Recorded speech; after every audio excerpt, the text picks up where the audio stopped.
झापाको गिरिबन्धु चिया बगानको 340 बिघा जग्गा हत्याउन भूमाफियाको चलखेल, जग्गा बिक्रीका लागि 50 करोड़ बराबरको बैना। एकपटक निर्वाचन हारेको व्यक्तिले 5 वर्षसम्म अर्को चुनाव लड्न नपाउने गरी निर्वाचन आयोगले कानूनी व्यवस्था गर्दै एक दलको व्यक्तिले अर्को दलको चुनाव चिन्ह पनि लिन नपाउने। मुलुकका 24,000 बढ़ी सामुदायिक विद्यालय मध्ये 422 वटा मात्रै नमूना विद्यालयको सूचीमा दरबन्दी अनुसार शिक्षक व्यवस्थापन नहुँदा गुणस्तरीय शिक्षा दिन नसकिएको गुनासो। राष्ट्रसंघ अन्तर्गतको हानि तथा क्षति सम्बन्धी कोषलाई प्रभावकारी बनाउने सम्बन्धी उच्चस्तरीय छलफल हुँदै। स्पेनिस ला लिगा फुटबलमा एथलेटिको मड्रिडको शानदार जित, रायो भालेकानो 7-0 गोल अन्तरले पराजित। जहाँ खुसी छ अनि सबको छ मनमा माया, सदैव सबल अनि विश्वसनीय सानिमा ब्याङ्कले आफ्ना ग्राहकहरूलाई थप दिन्छ अगाध माया र स्नेह सहितको गुणस्तरीय सेवा मात्रै। यही माया सँगै छ यति गहिरो यो नाता, विश्वास यो नतोड्ने सानिमा ब्याङ्कको बाचा। हजुर, सानिमा ब्याङ्क प्रस्तुत गर्दछ नौलो योजना। कुनै पनि बचत खाता खोल्दा पहिलो वर्षका लागि निशुल्क डीम्याट र मेरो शेयर साथै निशुल्क आइपीओ भर्न सकिने सुविधा। थप जानकारीको लागि 98-119-0119 सानिमा ब्याङ्क, सबल अनि विश्वसनीय। यति कार्पेट किन्दा कार्पेटको पछाडि यतिको लोगो हेर्न नबिर्सिनुहोला। यति कार्पेट, कार्पेटको शहंशाह। नमस्कार, कान्तिपुर डायरीका साथमा साथी खिलनाथ र म अनिल। समाचार अब विस्तारमा। पूर्व पश्चिम राजमार्गको बिर्तामोड चाराली खण्ड वारपार देखिने गिरिबन्धु टी स्टेटमा हदबन्दीको प्रबन्ध खुला गर्दै जग्गा सट्टा भर्ना र बिक्री वितरण गरिने भनेर प्रारम्भिक सूचना सार्वजनिक हुन साथ 50 करोड़ बराबरको जग्गा बिक्री बैना भइसकेको पाइएको छ। भूमाफिया तथा विक्रेताको सञ्जालबाट गिरिबन्धुको झण्डै 340 बिघा जमीनको भित्रभित्रै कित्ता निर्धारण र 1 बिघा बराबर 1 शेयरका हिसाबमा बैना स्वरूप बिक्री वितरण शुरू भएको पाइएको हो।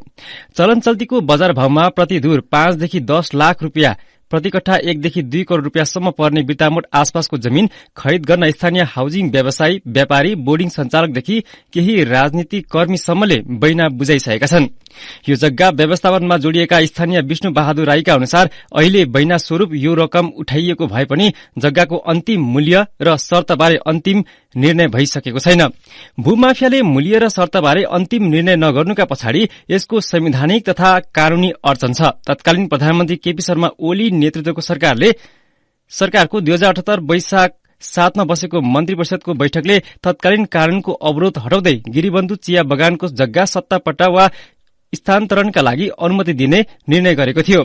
मन्त्री परिषद निर्णयले गिरिबन्धु चिया बगानको जग्गा सट्टापट्टा वा स्थानान्तरणका लागि अनुमति दिएर ऐन नै संशोधन गरेपछि यो संविधानको प्रावधानसँग बाजिएको र यसमा नीतिगत भ्रष्टाचारको स्थिति रहेको भन्दै अधिवक्ता ओम प्रकाश अर्यालले 2078 भदौ 2 मा सर्वोच्चमा रिट दिनुभएको थियो। 2078 फागुन 27 मा सर्वोच्चको संवैधानिक इजलासले मन्त्री परिषद निर्णय कार्यान्वयन नगर्न अन्तरिम आदेश दिएको थियो। संशोधनमा आएको भूमि ऐन समाजवाद उन्मुख राज्य प्रणालीको विरूद्ध रहेको र भूमिको व्यापारीकरण निषेधित विषय रहेको भन्दै अर्यालले रिट हाल्नु भएको थियो। यसबारे अदालतको संवैधानिक इजलासमा अर्को पेशी असोज 17 लाई तोकिएको छ। सो अन्तरिम आदेश र सर्वोच्चमा मुद्दा विचाराधीन रहेकै अवस्थामा जग्गा खरिद बिक्रीको चलखेल शुरू भएको हो। गिरिबन्धु बगानको जग्गा साटफेडदेखि बिक्री प्रबन्धसम्म जुटेका स्थानीय व्यवसायी विष्णु बहादुर राईले सार्वभौम संसद र सरकारले दिएको कार्यदेश तथा निर्णय अनुसार जग्गा साटफेडका लागि झापा गाउँपालिका, हल्दीबारी र अन्यत्र उपयुक्त जग्गा खोज्ने काम भइरहेको जानकारी दिनुभयो। यो प्रकरणमा गिरिबन्धुका तर्फबाट बहस पैरवी गरिरहेका वरिष्ठ अधिवक्ता टंक उप्रेतीले गिरिबन्धुलाई लिएर सामाजिक सञ्जालमा बढ़ी नकारात्मक सूचनाहरू आइरहेको प्रतिक्रिया दिनुभयो। यसैबीच एमाले अध्यक्ष केपी शर्मा ओलीले Giribandhu tea estate, wide body, Yeti Holdings र ओम्नी जस्ता ठूला भ्रष्टाचार प्रकरणमा छानबिन गर्न सरकारलाई चुनौती दिनुभएको छ। एमालेबाट निर्वाचित काठमाडौँका जनप्रतिनिधिलाई हिजो सम्बोधन गर्दै ओलीले सरकारलाई यस विषयमा पहिलेदेखि नै छानबिन गर भन्दै आएको तर सरकारले नै छानबिन नगरेको बताउनुभयो।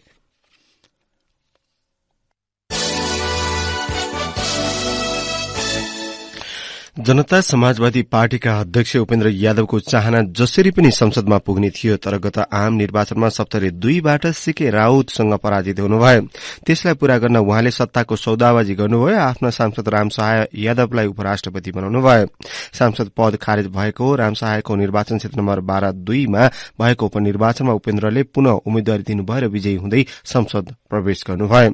मौजूदा निर्वाचन कानूनले पराजित भएपछि पनि उपनिर्वाचनमा उम्मेद्वारी दिन पाउने व्यवस्था गरेकाले उपेन्द्र यादवको संसदसम्मको यात्रा सम्भव भएको हो। निर्वाचन कानूनको संशोधित विधेयक पारित भए अबका दिनमा यस्तो विकल्पको ढोका बन्द हुनेछ। निर्वाचन आयोगले एकपटक चुनाव हारेको व्यक्तिले 5 वर्षसम्म अर्को चुनाव लड्न नपाउने गरी कानूनमा संशोधन गरेको छ।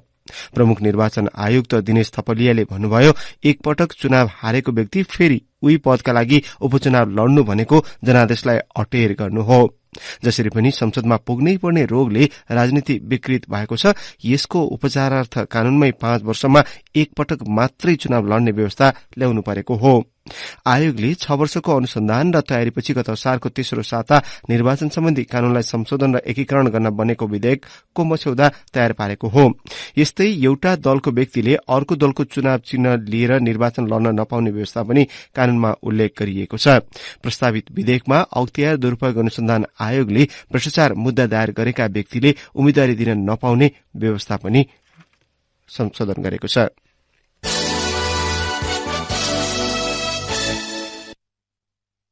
अब कान्तिपुर सविस्तार। कान्तिपुर सविस्तार। मुलुकमा 26,000 बढ़ी सामुदायिक विद्यालय सञ्चालित छन्। ती सबै विद्यालयमा सरकारले एकनासको सेवा सुविधा उपलब्ध गराउँदै आएको छ। तिनै विद्यालय मध्ये कतिले निजी तवरले सञ्चालित विद्यालयलाई पछि पारेका छन् भने अधिकांशले गुणस्तरीय शिक्षा समेत प्रदान गर्न सकेका छैनन्। शिक्षा विज्ञान तथा प्रविधि मन्त्रालयले तर्जुमा गरेको मापदण्ड अनुसार 422 वटा विद्यालय नमूना विद्यालयको सूचीमा परेका छन्। तिनै नमूना विद्यालयका प्रधानाध्यापकहरू गुणस्तरीय शिक्षाका लागि बजेट अझै अपुग रहेको बताउँछन्। दरबन्दी अनुसार शिक्षक व्यवस्थापन हुन नसक्दा विद्यालयले गुणस्तरीय शिक्षा प्रदान गर्न नसकेको उनीहरूको भनाइ छ।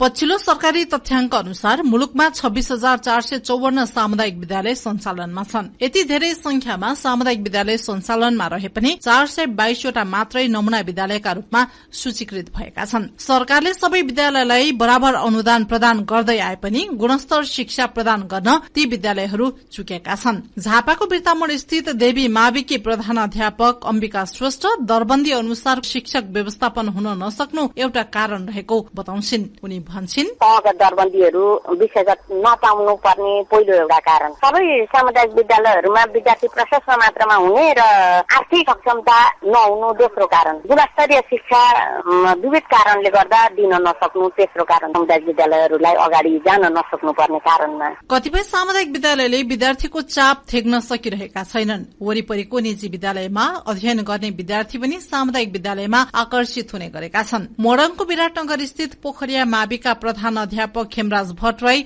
सरकारको लगानीले मात्र सामुदायिक विद्यालयको शैक्षिक गुणस्तर कायम गर्न नसकिने बताउँछन्। समयअनुसार विद्यालयको व्यवस्थापनका लागि बजेट बढ़ाउनु पर्ने उनको भनाइ छ। सामुदायिक विद्यालयको शैक्षिक गुणस्तर सुधार गर्नको लागि 20% बजेट चाहिँ छुट्याउनु पर्ने अवस्था छ। माध्यमिक विद्यालय चलिरहेको विद्यालयको लागि विद्यालय सञ्चालन भनेर वर्षभरिमा 77,000 रुपियाँ मात्रै दिने गरिन्छ। अब हाम्रो जस्तो विद्यालयहरूले मासिक रूपमा 50,000 भन्दा बढी त अब विद्युत महसुल मात्रै तिर्नु पर्ने हुन्छ र त्यो विद्युत खानेपानी नेटको प्रबन्धको लागि पनि अब बजेटको व्यवस्था गरिएको छैन। जुन जुन विद्यालयले आफ्नै पहलमा अभिभावकसँग पनि अब चाहिँ सहयोग लिएर विद्यालयहरू सञ्चालन गरिरहनु भएको छ, ती विद्यालयहरू अहिले अगाडि आइरहेको। विश्वका कतिपय मुलुकले शिक्षालाई पहिलो प्राथमिकतामा राखेर यो क्षेत्रको विकासमा राम्रा गरेको उदाहरण प्रशस्तै छन्। अमेरिका, फिनल्याण्ड, नर्वे, दक्षिण कोरिया, मलेसिया लगायतका मुलुकमा शिक्षा प्राथमिकतामा रहेकाले विकास निर्माण, सामाजिक आर्थिक रूपान्तरणमा अग्रणी बनेका छन्। नेपालको हकमा सरकारले विषयगत तहगत शिक्षकको व्यवस्था गर्न नसक्दा पनि गुणस्तर शिक्षा प्रदान गर्न नसकेको कतिपयको भनाइ छ।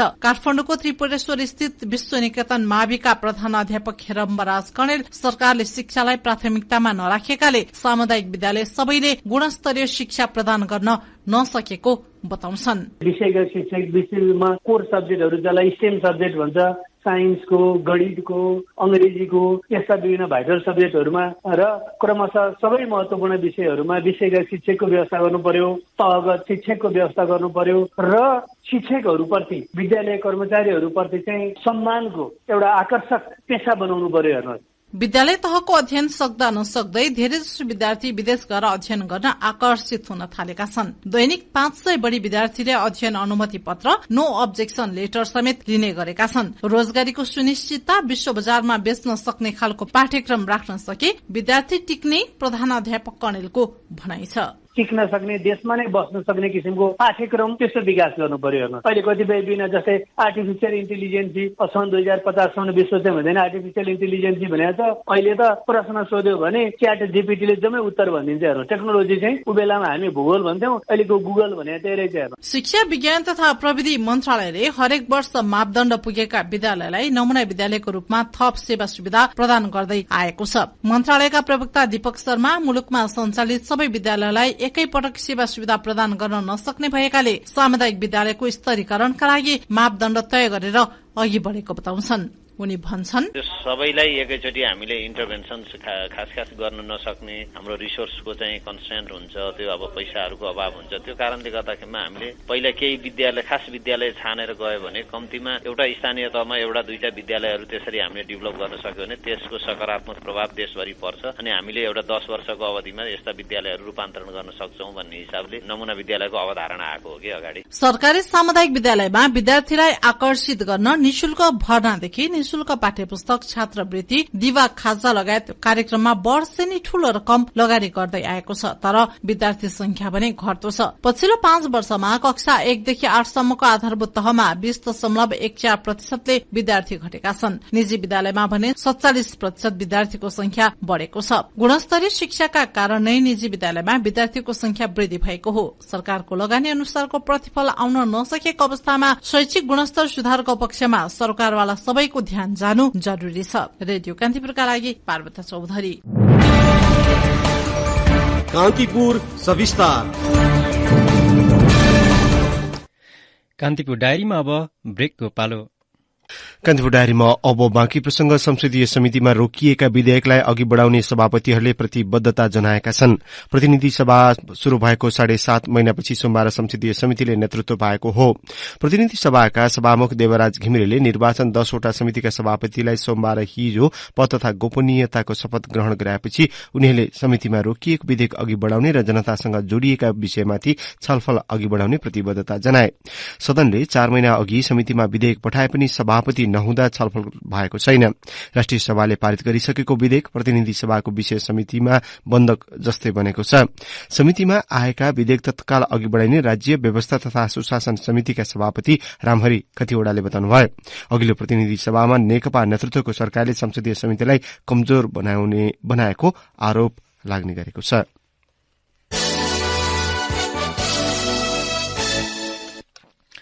उच्च अदालत पाटनले नागरिक उड्डयन प्राधिकरणका महानिर्देशक प्रदीप अधिकारीलाई संचार माध्यममा प्रकाशित सामग्रीका विषयमा स्पष्टीकरण, छानबिन र कारवाही गर्ने अधिकार नभएको भन्दै भूमिका र अख्तियारीबारे सम्झाएको छ। सिमरिक एयर लिमिटेड र त्यसका सञ्चालक रामेश्वर थापाले दायर गरेको रिटमाथि सुनवाई गर्दै उच्च अदालत पाटनका न्यायाधीश रमेश ढकालले नागरिक उड्डयन प्राधिकरण र महानिर्देशकलाई भूमिकाबारे सम्झाएको हो। उच्च अदालतले सिमरिक एयरलाई गत साउन 32 को निर्णय अनुसार भदौ 1 मा गरेको पत्रचार कार्यान्वयनमा पनि रोक लगाएको छ। प्राधिकरणले सिमरिक एयरलाई गरेको पत्रचार कार्यक्षेत्र बाहिर भएको अदालतको ठहर छ।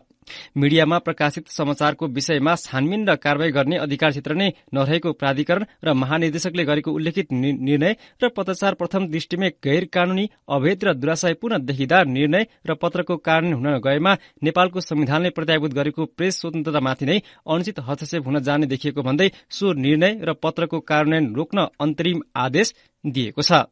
प्राधिकरणले मिति 2080 5 महिना 1 मा रिट निवेदकलाई पत्रचार गरेको र सो पत्रचारको स्रोतका रूपमा रहेको भनिएको विपक्षी प्राधिकरणको मिति 2050 4 महिना 32 को निर्णय कार्यान्वयन नगराउनु अन्तरिम आदेशमा भनिएको छ।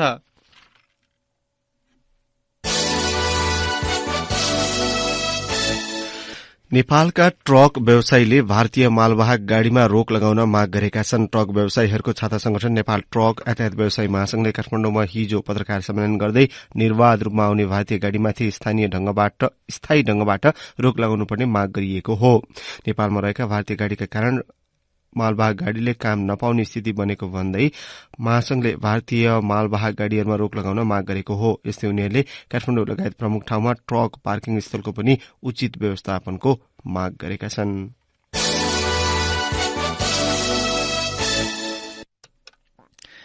पुल्चोक स्थित डीन कार्यालय परिसरमा 7 दिनदेखि अनशनरत विद्यार्थी सुलभ चापागाईको स्वास्थ्य कमजोर बन्दै गएको छ। शुल्क वृद्धि फिर्ता लिन एक सूत्रीय माग राख्दै नेवी संघका पुल्चोक क्याम्पस इकाई सभापति तथा सिभिल इन्जिनियरिङ 7औं सेमिस्टरका चापागाई अनशनमा बसेका हुन्। उनलाई सहयोग गरिरहेका विद्यार्थी सागर शर्माले भने उनी कुराकानी गर्न उठेर बस्न पनि नसक्ने भइसकेका छन्। रिङ्गाटा लाग्ने, सास फेर्न गाह्रो हुने समस्या देखिएको छ। रगत र पिसाब परीक्षण गर्न पठाएका छौं। रिपोर्ट आएपछि डाक्टरले अस्पताल भर्ना हुनुपर्छ भन्नुभएको छ। इन्जिनियरिङ डीन कार्यालयले वृद्धि गरेको शुल्क फिर्ता लिन सबै यस्तो विद्यार्थी संगठनले माग अघि सारेका छन्। 2 पटकसम्म विद्यार्थी र डीन कार्यालय बीच वार्ता हुँदा पनि निष्कर्ष निस्किन नसकेको पुल्चोक क्याम्पसका सोभियु सभापति विराज अरियालले बताउनुभयो। आइतबारदेखि समाजवादी मोर्चा, निकट अखिल क्रान्तिकारी र समाजवादी विद्यार्थी संगठनका 4 विद्यार्थीले पनि पुल्चोकमा आमरण अनशन शुरू गरेका छन्। विद्यार्थी आन्दोलनको कारण क्याम्पसमा प्राध्यापक, विद्यार्थीभन्दा सुरक्षाका लागि खटिएका प्रहरीको संख्या धेरै देखिन्छ। विद्यार्थीको एक समूहले आन्दोलनका क्रममा डीन कार्यालयमा तोडफोड समेत गरेपछि डीन कार्यालय क्षेत्र अशान्त बनेको छ। विद्यार्थी आन्दोलन चर्किँदै गएपछि आगामी शैक्षिक सत्रको प्रवेश परीक्षा पनि स्थगित गरिएको छ। त्यसले आंगिकमा पढ्ने करिब 2000 विद्यार्थी सहित 10 वटा निजी इन्जिनियरिङ कलेजको प्रवेश परीक्षा अनिश्चित बनेको छ।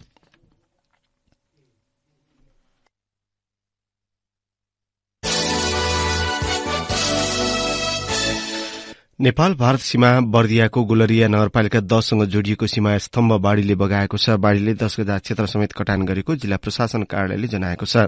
गत साउन 28 गते बबई नदीमा आएको बाढ़ीले गुलरिया स्थित मस्जिदया नजिक 10 गजा कटान गरी सीमा स्तम्भ बगाएको प्रमुख जिल्लाधिकारी नारायण प्रसाद रिसालले बताउनुभयो।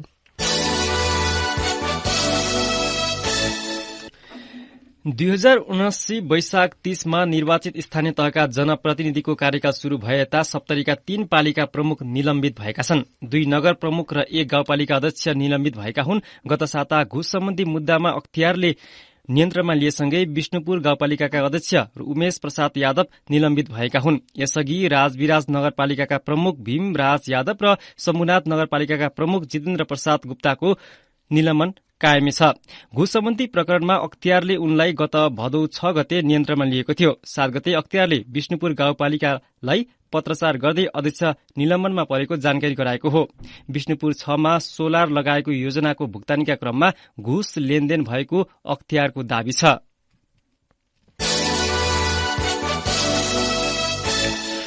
न्याय परिषदले विनोद शर्मालाई सर्वोच्च अदालतको न्यायाधीशका रूपमा नियुक्तिका लागि प्रक्रिया अघि बढाउन संवैधानिक परिषदलाई दोस्रो पटक पत्र पठाएको छ। अघिल्लो वर्ष कायम मुकायम प्रधान न्यायाधीश दीपकराज कार्कीको अध्यक्षतामा बसेको परिषदको बैठकले 2079 भदौ 21 मै जनकपुर उच्च अदालतका कायम मुकायम मुख्य न्यायाधीश शर्मा सहित तुलसीपुर उच्च अदालतकी मुख्य न्यायाधीश नीता गौतम दीक्षित र नेपाल ल क्याम्पसका प्राध्यापक डीएन पराजुलीलाई सर्वोच्चमा नियुक्ति गर्न भनी संवैधानिक परिषदलाई लेखी पठाएको थियो। तर अघिल्लो सिफारिशलाई संसदीय सुनवाई समितिले प्रक्रियामा नलगेपछि प्रक्रिया रोकिएको थियो। दीक्षितको मक्सिरमा अवकाश भइसकेको छ भने पराजुली ल क्याम्पसमा कार्यरत हुनुहुन्छ। कान्तिपुर डायरीमा पुनः ब्रेकको पालो। ब्रेकपछि अब आर्थिक प्रसंग। उत्पादनमूलक उद्योगलाई राहत पुग्ने गरी नेपाल राष्ट्र बैंकले चालू पुँजी कर्जा सम्बन्धी मार्गदर्शन संशोधन गरेको छ। यसअघि सबै चालू पुँजी कर्जामा एकै प्रकारको नीतिगत व्यवस्था रहेकोमा अहिले उत्पादनमूलक उद्योगमा प्रभाव हुने कर्जालाई लचिलो व्यवस्थासहित राष्ट्र बैंकले चालू पुँजी कर्जा सम्बन्धी मार्गदर्शन दोस्रो पटक संशोधन गरेको हो। चालू पुँजी कर्जा सम्बन्धी निर्देशन मार्फत कर्जा विस्तारमा कडाई गरेकाले बैंक तथा वित्तीय संस्थामा कर्जा माग नभएको आरोप लागिरहेका बेला राष्ट्र बैंकले मार्गदर्शन संशोधन गरेको हो। संशोधित मार्गदर्शन लागू गर्न राष्ट्र बैंकले बैंक तथा वित्तीय संस्थालाई हिजो नै निर्देशन दिइसकेको छ। नयाँ व्यवस्था अनुसार अब उत्पादनमूलक उद्योगमा प्रभाव भएको 3 करोड़ रुपियाँसम्मको कर्जामा चालू पुँजी कर्जा सम्बन्धी मार्गदर्शन लागू नहुने भएको छ। उद्योग बाहेक कर्जाको हकमा भने 1 करोड़ रुपियाँसम्मको सीमा यथावत राखिएको छ। समग्र बैंकिङ प्रणालीबाट 1 करोड़सम्म चालू पुँजी कर्जाको उपयोग गर्ने ऋणीको हकमा यो मार्गदर्शन लागू हुने छैन। संशोधित मार्गदर्शनमा भनिएको छ 2079 कार्तिकमा सो मार्गदर्शन लागू हुँदा यस्तो सीमा 50 लाख रुपियाँ रहेकोमा त्यसको 1 महिनापछि त्यसलाई 1 करोड़ बनाइएको थियो। अहिले मार्गदर्शनमा बनाइएका 3 करोड़ रुपियाँसम्मको सीमा उत्पादनमूलक उद्योगहरूका लागि मात्र हो। बाँकी सबै क्षेत्रमा प्रभाव हुने चालू पुँजी कर्जामा 1 करोड़ रुपियाँसम्मको सीमा यथावत छ। मार्गदर्शनमा उत्पादनमूलक उद्योग भन्नाले कच्चा पदार्थ वा अर्ध तयारी सामानको प्रयोगबाट निश्चित मानव मेसिनरी प्रयोग गरी मूल्य अभिवृद्धि गराई कुनै वस्तु उत्पादन गर्ने उद्योगलाई जनाउने पनि राष्ट्र बैंकले प्रस्ताएको छ। उद्योगमा प्रभाव भएको 3 करोड़ रुपियाँसम्मको कर्जामा चालू पुँजी कर्जा सम्बन्धी मार्गदर्शन लागू नहुने व्यवस्थाले साना उद्योगलाई राहत पुगेको नेपाल उद्योग वाणिज्य महासंघका पूर्व अध्यक्ष पशुपति मुराकाले बताउनुभयो। एउटै संस्थाबाट एकभन्दा बढ़ी ऋण लिएका व्यक्ति वा संस्थाका कुनै एउटा ऋण निष्क्रिय वर्गमा वर्गीकरण भएमा अरू ऋण पनि सूक्ष्म निगरानीमा पर्ने भएका छन्। बैंक तथा वित्तीय संस्थाका लागि नेपाल राष्ट्र बैंकले हिजो जारी गरेको एकीकृत निर्देशनमा यस्तो व्यवस्था गरिएको हो।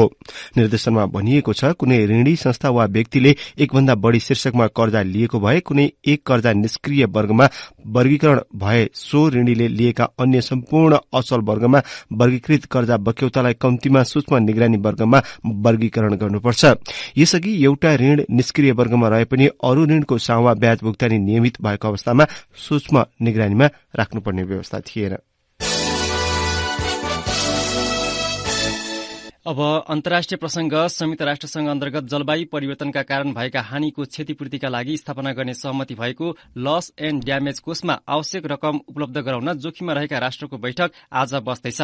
गत वर्ष इजिप्टमा भएको राष्ट्रसंघीय जलवायु सम्बन्धी सम्मेलन कोप 28 मा भएको समझदारी अनुसार कोष बनाउने निर्णय गरिए पनि यसको मोडालिटी तयार भएको छैन। जलवायु परिवर्तनका कारण परेको प्रभावबाट जुझ्न गरीब मुलुकहरूका सो कोष मार्फत सहयोग गर्न उद्देश्य भए पनि सम्पूर्ण कार्यविधि तयार नभएकाले सम्मेलनको आयोजना गरिएको हो। दुबईमा बस्ने बैठकमा 2 दर्जन भन्दा बढ़ी मुलुकहरू सहभागी हुने अल जजिराले उल्लेख गरेको छ। प्रभावित मुलुकलाई सहयोगका लागि बनाइने कोषका निम्ति अन्तर्राष्ट्रिय मुद्रा कोष र हरित जलवायु कोषको सहयोग लिने वा नयाँ संस्था गठन गर्ने विषयमा महत्वपूर्ण निर्णय गरिनेछ। कोषका निम्ति सन् 2030 सम्म $671 अर्ब वार्षिकको आवश्यकता हुने अध्ययनले देखाएको छ।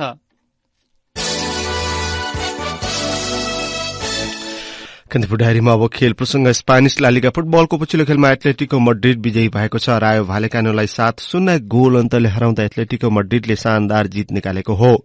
खेलको दोस्रो मिनेटमा एन्टोनियो ग्रिजम्यानले अग्रता दिलाएको खेलमा पहिलो हाफमा एथलेटिको मड्रिड 3-0 गोल अन्तरले अगाडि थियो। दोस्रो हाफमा थप 4 गोल गर्दै एथलेटिको मड्रिड 7-0 गोल अन्तरको जित निकाल्न सफल भएको हो। गैरती भएका अन्य खेलमा एथलेटिको बिल्बाओले रियल बेटिसलाई पराजित गरेको छ। बिल्बाओले रियल बेटिसलाई 4-2 गोल अन्तरले स्तब्ध पारेको हो। गेटाफेले गैराती डिपोर्टिभो आलावेसलाई 1-0 गोल अन्तरले पराजित गर्यो। अब मौसम सम्बन्धी जानकारी। काठमाडौँ उपत्यका सहित मुलुकका अधिकांश स्थानको मौसममा आंशिकदेखि सामान्य बदली रहने जल तथा मौसम विज्ञान विभागले जनाएको छ। कोशी, बागमती र गण्डकी प्रदेशका केही स्थानमा हल्का वर्षा भइरहेको विभागको भनाइ छ। यस्तै पहाड़ी भेगका केही स्थानमा हल्कादेखि मध्यम वर्षाको सम्भावना छ।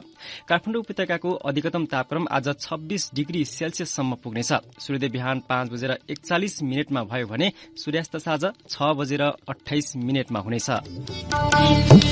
हवस् नै प्रसंगसित कान्तिपुर डायरीको यो बुलेटिन अहिलेलाई यही सकिन्छ। साथी खिलनाथ र म अनिल बिदा माग्छौं। नमस्कार।